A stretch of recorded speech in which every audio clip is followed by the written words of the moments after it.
fabled heat, where magic meets desire. Subscribe to ignite the fantasy. The tremor in Aurelian's wing brushed my cheek, hot and scaled, sending a shiver down my spine that had nothing to do with fear. It was awareness, a primal recognition.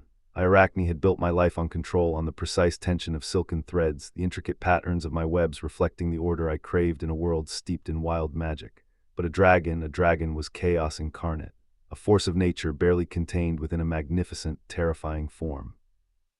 And beside him, flanking me like protective shadows, stood Lucian and Dominic.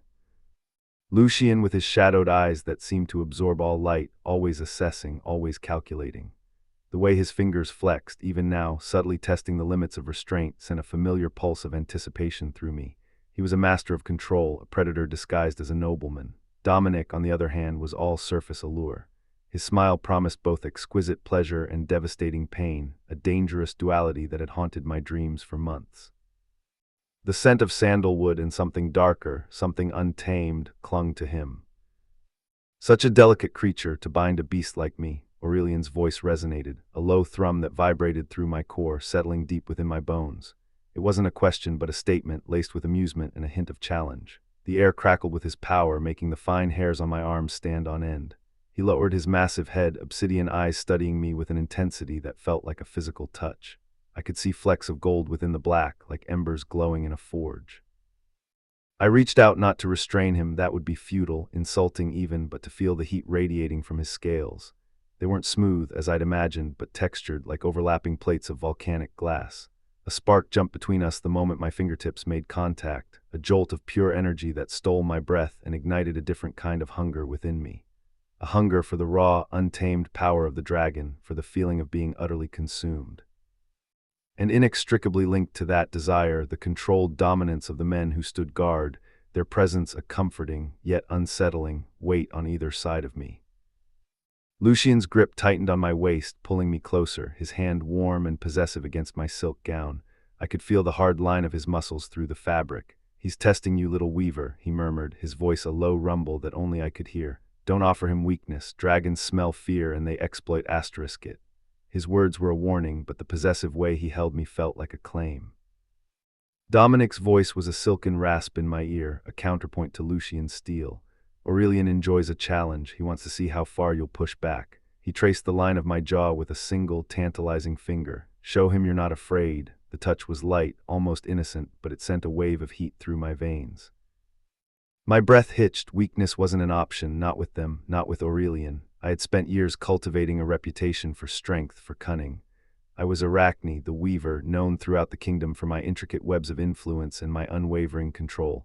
To falter now, to show even a flicker of vulnerability, would be to invite disaster. But neither was denying the desire that flared with every beat of my heart, a dangerous, intoxicating heat that threatened to unravel all my carefully constructed defenses. I wanted them all, the dragon's untamed power, Lucian's controlled intensity, Dominic's seductive charm. It was a reckless, impossible longing, a betrayal of everything I believed in. Yet the thought of Aurelian's scales against my skin, of Lucian's hands claiming me, of Dominic's lips whispering promises, it was overwhelming. I slowly, deliberately ran my hand along Aurelian's snout, ignoring the tremor that ran through my arm. His scales were warm, almost burning, and the scent of ozone and ancient magic filled my nostrils. I met his gaze, refusing to flinch, refusing to look away. "I don't fear you, Aurelian," I said, my voice surprisingly steady. It wasn't entirely a lie. There was fear, yes, but it was overshadowed by something far more potent, fascination. Aurelian's lips curved into a slow, predatory smile, revealing rows of gleaming teeth. "Intriguing," he rumbled. "Most mortals would be begging for mercy." He lowered his head further, his breath stirring my hair. "You are different, Arachne." Lucian's grip on my waist tightened again, a silent warning. He didn't approve of my boldness. Dominic, however, simply watched, his expression unreadable. I could feel his gaze burning into my skin, assessing my reaction, enjoying my defiance. "Perhaps," I said, turning my head to meet Lucian's intense stare, "I enjoy a challenge as well." I let my fingers trail along the sharp angles of his jaw, feeling the stubble beneath my fingertips. "Don't you, Lucian?" His eyes darkened and a flicker of something dangerous ignited within them. "Indeed," he breathed, his voice barely a whisper, "I do." Dominic chuckled, a low, seductive sound. It seems our little weaver has found her voice. He stepped closer, his body brushing against mine, and she's not afraid to use it. I suspected with a dangerous thrill that they wanted me too. Not just my power, not just my skill, but me asterisk. And I, Arachne, the weaver of webs, was finally ready to be caught.